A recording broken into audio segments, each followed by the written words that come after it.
They say the ocean keeps its secrets. But sometimes, it gives them back, slowly, one bone at a time. Imagine this, a quiet stretch of coastline, waves gently lapping against the shore. On the surface, everything looks peaceful. But beneath the sand lies a cemetery. The victims, discarded, forgotten, hidden. Until one by one, the sea began to tell their story. This is not just a tale of murder. It is a saga of silence, failure, corruption, and horror that hides behind the mask of normalcy. Welcome to Samuel Podcast. Today, we walk along the haunted path of Gilgo Beach. This is the story of the Long Island serial killer, a case so chilling, it froze an entire community in fear and baffled investigators for more than a decade. Introducing the case. It began with a missing woman, and ended with a trail of bodies. The year was 2010. A 24-year-old woman named Shannon Gilbert disappeared into the dark marshes near Oak Beach, Long Island. She had placed a frantic 911 call, screaming, "They're trying to kill me." Her last moments were filled with terror. But when the police began searching for her, they found something they never expected. Not one body. Not two. But four. And over time, more. What followed was a twisted investigation that uncovered at least 11 victims, all discovered near the same desolate stretch of Ocean Parkway. Most were young women, all of them vulnerable. Many had advertised escort services online. And for years, the case went cold. Until Rex Hoyerman, an unassuming Manhattan architect, was arrested in 2023. But is the story really over? Or is the killer still out there? Case development, the location. Our story takes place along the windswept edge of Long Island, New York. The stretch between Gilgo Beach and Oak Beach became ground zero for one of America's most disturbing unsolved murder investigations. It's a place most New Yorkers know as a summer escape. But beneath the boardwalks and dunes, something far more sinister lay buried. This wasn't a one-time event. These murders were methodical. The bodies were wrapped in burlap sacks. Their placement suggested ritual, planning, intimacy, and an invisible predator who knew the land very well. The first victim discovered. It all began with Shannon Gilbert, a sex worker from Jersey City. In May 2010, she went to meet a client in the gated Oak Beach community. She was driven by a man named Michael Pack, her driver and sometimes bodyguard. But that night, something spooked her. She ran.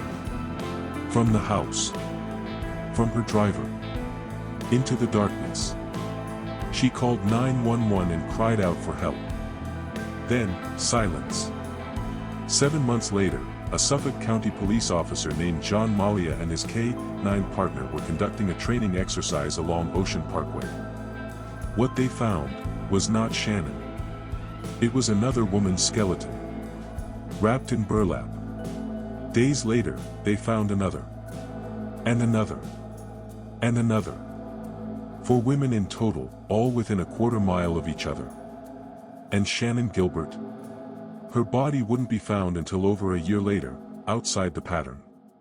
Her cause of death remains officially undetermined. The victims, the Gilgo Four.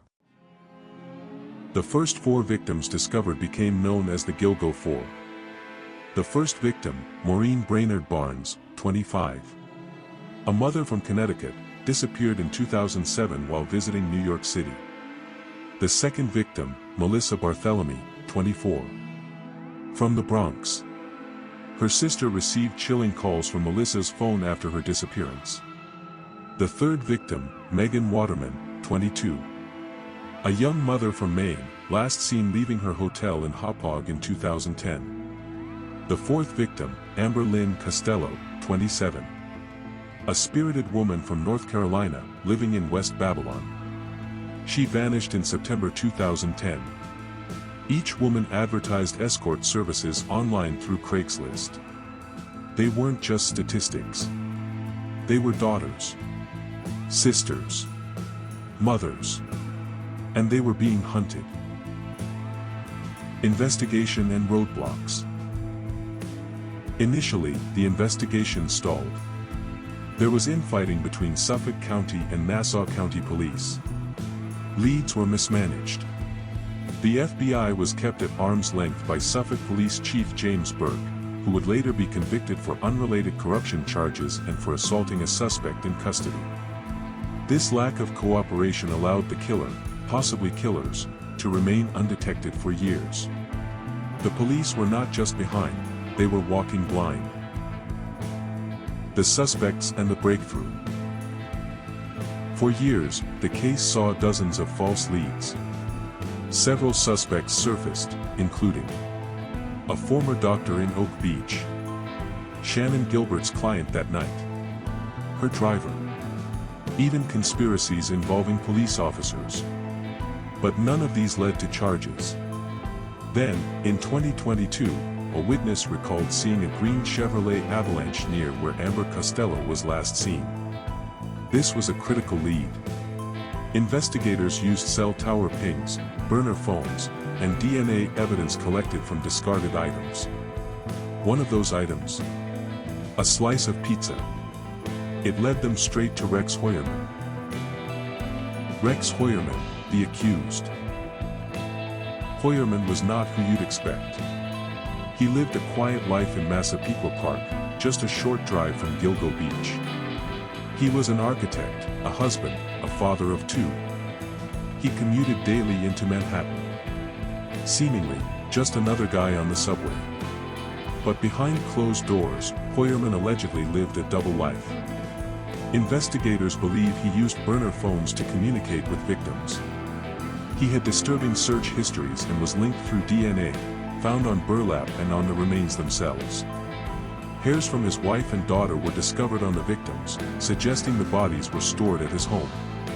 In 2023, he was formally charged with the murders of Melissa Barthélemy, Megan Waterman, and Amber Costello. He remains the prime suspect in several other cases. And still, he pleads not guilty. The lingering questions.